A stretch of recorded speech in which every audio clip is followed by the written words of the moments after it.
it's your opinion that it's broken up, but I think there are regulations, there are laws.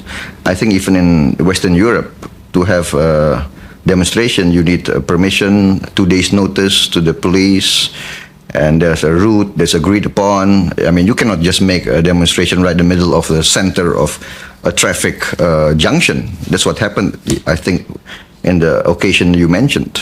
If that kind of protest is a problem, what sort of protest is okay? You can have a lot of channels. You can have petitions, you can go to the local assembly, to the National Assembly. I mean, there are a lot of ways, I think.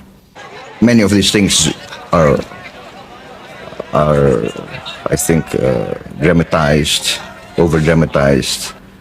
I mean, the Western press will come into Indonesia, just looking for all this dramatic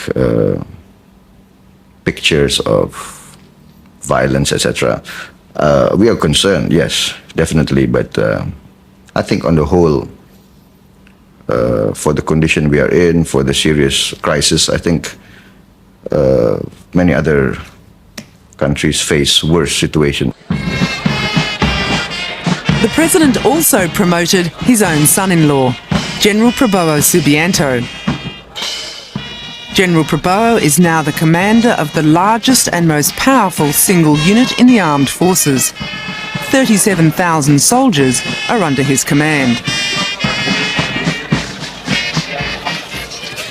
Ini dengan pangkat baru Pak, ya, harus menggambarkan. Everyone is keen to shake the General's hand and pass on their congratulations. But he's not without his enemies. General Prabowo's fast track up through the army ranks is widely resented. He's the youngest 3-star general in the armed forces. I'm from South China Morning Post in Hong Kong. Is this a new generation for the military without the commander, sir? You can say that. It's I think a younger generation, but we've served on the average 28 years, so we're not that young, Prabowo paints himself as open to change. Is there any section within the armed forces who feel a growing sympathy for a more democratic system in Indonesia? I think the younger generation in the officer corps, I think, are more aware of the trends and the aspirations that are going around in society. So I think we will try to accommodate and try to be loyal to the aspirations of our people.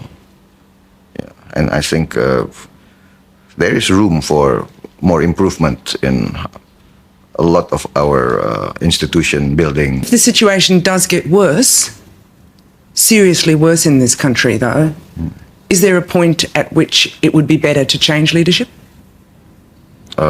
I think we have a mechanism, we have a constitutional system that we have carried out in history. I think we will maintain that system and that mechanism.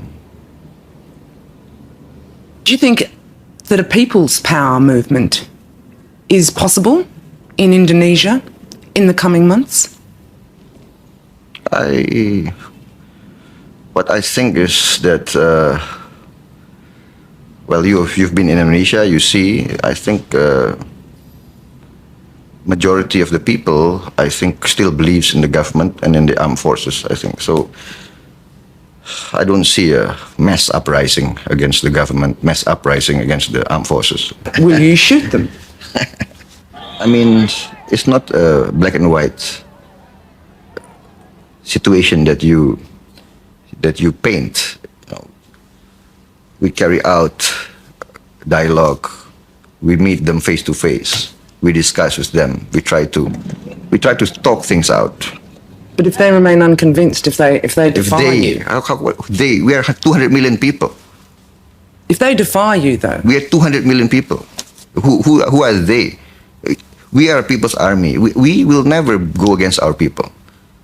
But if 1 million people turn out into the streets, If 1 million people turns out to the street, let us see. you've not... You see? You understand?